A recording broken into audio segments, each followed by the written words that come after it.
Dar vienas Balio Sruogos kūrinys, kas bus, kas nebus, bet žemaitis nepražus, yra istorinė apysaka, kurią jis kartu rašė su savo žmona, istorikė Vanda Daugirdaitė Sruogienė. Šis kūrinys yra reikšmingas keliais aspektais. Jame labai daug kronikos įvykių, tai yra istorinių aprašymų, kurie vaizduoja Lietuvą ir kalba apie Lietuvos politinę padėtį būtent 1812 metais, kada vyko Rusijos ir Prancūzijos karas, kur prancūzų armijai vadovavo žymusis karvedys Napoleonas.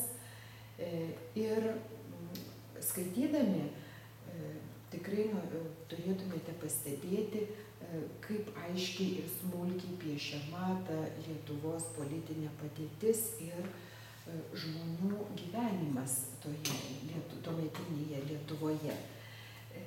Taigi, gana svarbios eilutės yra apie 1807 metus, kada Napoleonas lankėsi Lietuvos pasieniuose, Tilžėje pasirašė su rusų caru Aleksandru I taikos sutartį, kai buvo įkurta Varšuvos kunigaikštystė, nepriklausoma Lenkų valstybėlė, Napoleono globojama. Prie tos kunigaikštystės buvo priskirta ir didelė Lietuvos dalis, visa Užnemunė iki pat Prūsų sienos, lietuvių ūkininkų gyveno. Na, o toliau, kada jūs skaitysite, matysite, kad naujose užimtose žemėse Napoleonas ir tvarkėsi savaip, paskelbdavo naujus įstatymus, įvesdavo taip vadinamąjį Napoleono kodeksą, įstatymų rinkinį ir daug geriau ir teisingiau tvarkė gyvenimą negu kitoje Nemuno pusėje veikia įstatymai. Žmonėms buvo duodama daugiau teisių, daugiau laisvių, buvo panaikinta baudžiava, o ji turbūt ir labiausiai slėgė valstiečius.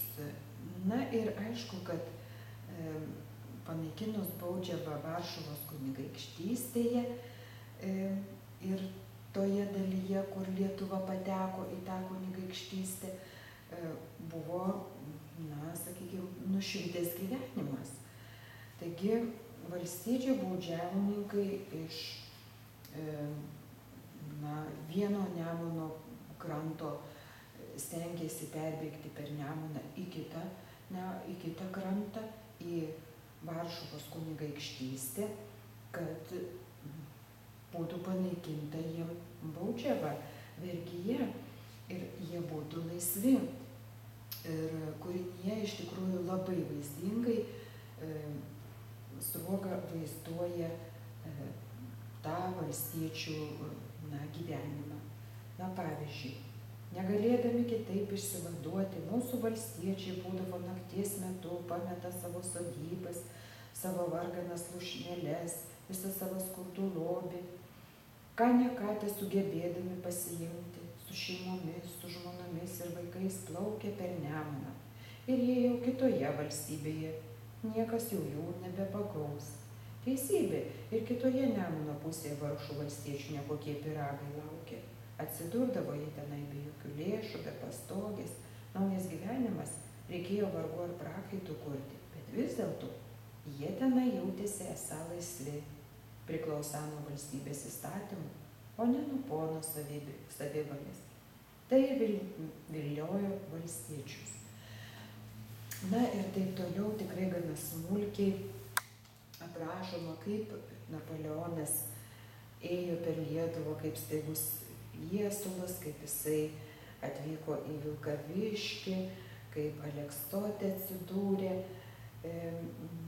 ir kaip žmonės priėmė, matė Napoleoną, kaip jisai atrodė, kaip jisai vadovavo, tai jam teikė didelį susižavėjimą. Ir kūrinyje pasakojama apie Jonį su Staseliu, apie vaikus, kurie sustingė iš žado, laukė Napoleono ir klausinėjo, kuris čia yra tas Napoleonas. Sako, taigi tas, kuris priekyje joja. Ir iš tikrųjų, kūrinyje jūs matysite išsamų literatūrinį Napoleono portretą, kurį mato vaiko akimis, kurį piešia vaiko akimis poetas. Būrelio priešaky ant balto žirgo, raudonos odos su paauksintais pakraščiais balne, Jono neaukšto ūgio vyras, skusto plataus veido. Ant galvos dėvėjusi keistą trikampę juodą kepurę su raudona sagtimi kairėje pusėje, iš po kurios kyšojo juodų plaukų pluoštas ties kaktos viduriu. Apsisiautęs jis buvo juodu apsiaustu, iš po kurio buvo matyti balta liemenė ir baltos kelnės. Taip aptemptos apie kojas, tarytum jos būtų buvusios prie šlaunų prilipdytos. Tviskantis ilgi juodi batai spinduliavo atsirėmę į paauksuotas balno kilpas. Taigi šiame kūrinyje yra labai daug istorinių įvykių.